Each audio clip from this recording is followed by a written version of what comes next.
Well, this is the third time I've tried to do this video, so maybe we'll make it this time. I don't know.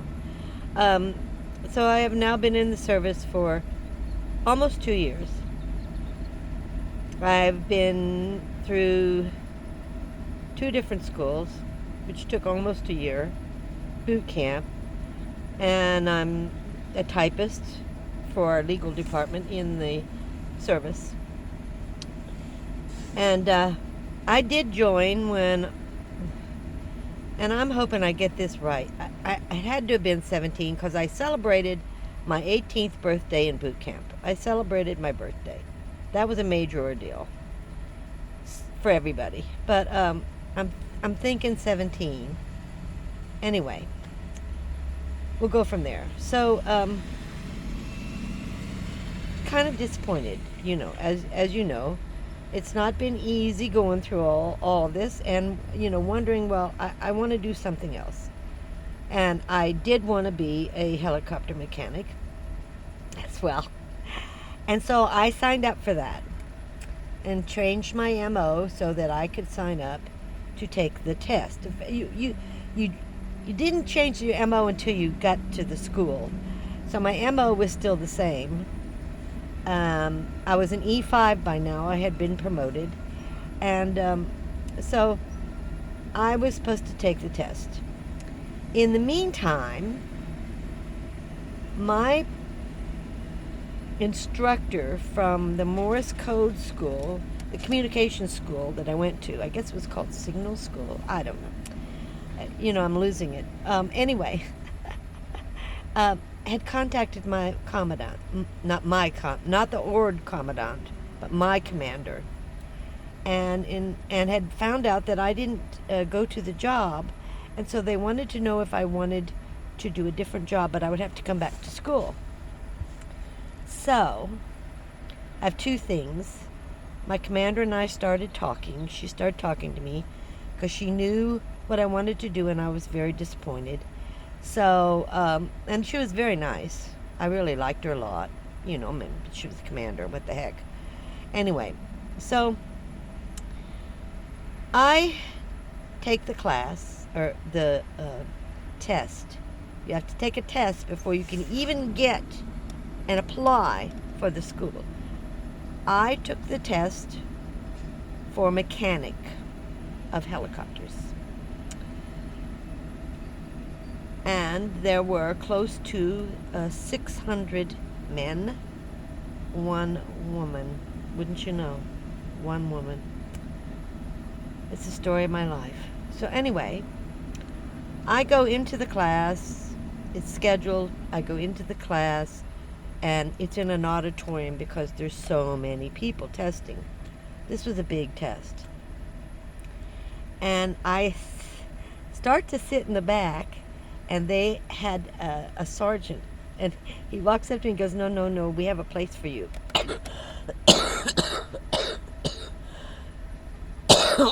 Sorry. So they bring me up to the very front row where they have saved a seat for me. It was so embarrassing and so humiliating. So I didn't realize it was going to be held in an auditorium, and there were so many people applying for this position. I had no clue. So I get up to the front, and they pass out the test. We all start the test at the same time. I'm about the 3rd person who leaves the room. I look at the test. I took it. It was easy. To me it was a very easy test. And I was like the 3rd person done, but I was afraid to take my paperwork up. And I kept looking around like, oh, this is going to be strange. I have failed this test because I shouldn't be done. I don't understand why everybody's still busy. And so a couple of people got up and they handed their papers, and I go, well, I'm not just going to sit here. So I handed my paper, and I was maybe the 4th or 5th person to hand my paper in. And I figured I had just failed this test miserably, because it was just too easy.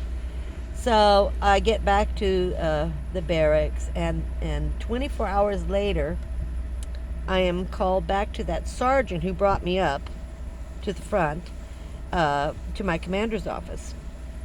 And that sergeant and there were two of them. One of the instructors were sitting in her office, and they said to me, "Do you know why you're here?" And I said, "No, I know I failed. I'm so sorry. I didn't. It was just. It seemed easy to me." And they go, "You were number 6 in highest score in that class, and we want to offer you a position in the class." I think they were taking 10, 12 people. I can't remember. Only so many people could go to the class. It was a 2-year class, if I remember correctly. And they said you would have to sign up for 6 years. I'd have to do an additional 6 years because the time invested in me for the 2 year of learning to be a mechanic, then you have to pay it back too. You have to give back. So I said I would think about it because I really wasn't wanting to sign up for another 6 years. I was not exactly happy with the military at that point. Then my commander, a couple of days later, I was thinking about it, and I just didn't want to. I didn't want to sign up. Comes back to me, and she says, "So we put you up for top secret clearance, and because you've signed up as a minor, your parent was supposed to sign your paperwork. Your parent did not sign your paperwork, and we want to issue new paperwork to your father and have him sign it." And that kind of ended it. I said, "No, I don't want my father contacted. The recruiter should have had the papers signed then, or should have told me about it, and I would have signed up when I was legal, But I'm not going to do it. I'm not going to. I wasn't speaking to my dad right now. I was a runaway. I'm not asking him for that." So she said, "Well, the only other option you have is you have to leave the military." And I believe I had signed up for 2 years, and I was like 2 months away from that. And I said, "Well, is this going to hurt me? Am I going to get dishonorable?" "No, you're going to have an honorable discharge, and of course you're not going to lose your benefits for the military because you've almost done." By the time they got all the paperwork through, the DD 214, all the other stuff, I had been in 2 years. And so I did do my 2-year service, and I left and went on a bus. I got on a bus.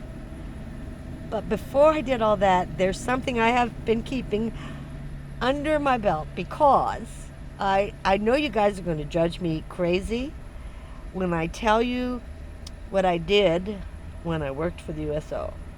So I'm going to give that story next. I'm just not sure. You guys may just not like me at all. But that's the chance I'm going to have to take. So I'll talk to you later. You have a great day. Camo.